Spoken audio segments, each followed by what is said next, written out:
Tesson. Sylvain Tesson, je ne sais pas si vous le connaissez, c'est un géographe qui adore la marche, qui fait de grandes marches, qui a fait des expéditions en Chine, il est allé au Tibet, etc. Et c'est un journaliste essayiste qui écrit ses aventures. Et donc là, ce qu'il avait écrit, d'abord l'Axe du Loup, en fait, c'était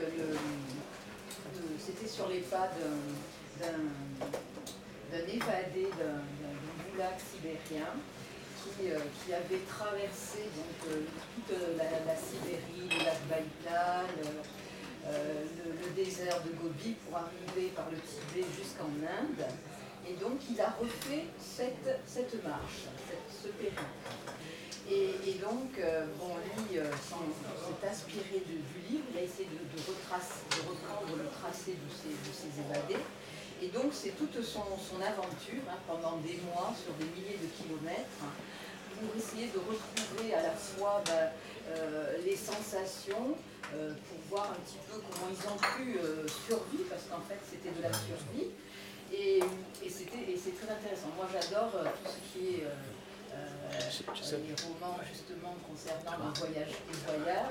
Et là ça m'a énormément plu parce qu'en plus c'est des pays, des régions exceptionnelles, la Sibérie, il y a toute la partie asiatique jusqu'aux confins de l'Himalaya. Et donc c'est très intéressant de voir comment des êtres humains peuvent survivre et comment effectivement même cette survie qu'est-ce qui les pousse à survivre, justement, cette envie de liberté, surtout. Alors, il faut savoir qu'à marche forcée... Pardon, excusez-moi. À marche forcée, donc, qui est le livre qui a inspiré Sylvain Tesson, et a été écrit par Slavomir Ravit, donc c'était un officier de cavalerie polonais, qui en 1939 a été, au moment où les deux se sont accaparés une partie de la Pologne, ont justement fait des prisonniers, les ont internés dans des goulags.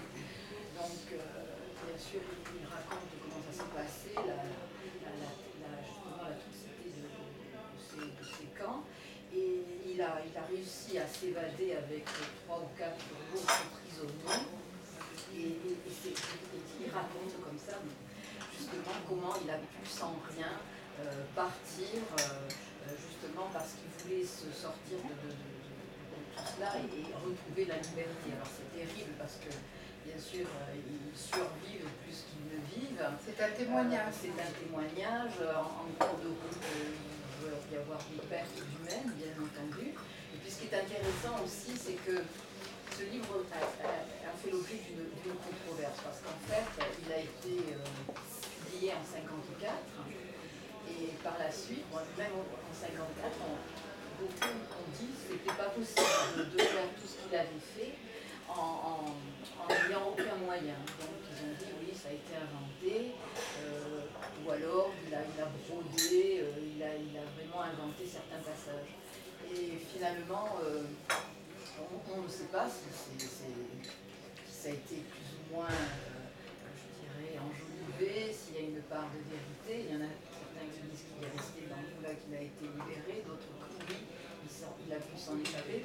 Mais ce qui m'a moi aussi intéressé, c'est un témoignage également de cette période, un témoignage aussi du goulag qui n'était pas encore, tous ces camps de concentration, je dirais, soviétiques n'étaient pas en 1954 encore bien connus, puisque ce n'est que plus tard avec Solzhenitsyn qu'on a pu enfin connaître finalement l'horreur de ces camps d'internement.